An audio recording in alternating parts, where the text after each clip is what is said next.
حرکت کی ضرورت نہیں. انسانی جسم از خود اس دفاع کی اہلیت رکھتا ہے.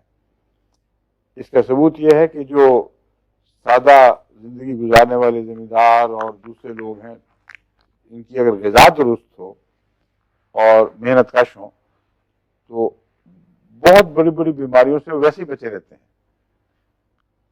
اس کا مطلب یہ ہے کہ ہر وقت جسم کے اندر ایک دفاعی نظام ان کی حفاظت کا سامان کر رہا تھا، ورنہ وہی سانس وہ بھی لیتے ہیں جو دوسرے لیتے ہیں. اسی علاقے میں رہنے والے دوسری قسم کے لوگ کئی قسم کی بیماریوں کا شکار ہو جاتے ہیں، ان کو کچھ بھی نہیں ہوتا. تو یہ جو انسانی دفاع ہے، دفاعی نظام، یہ خدا تعالیٰ کی وجود اور اس کی عظمتوں کی نشاندہی کے لیے بہت حیرت انگیز نظام ہے.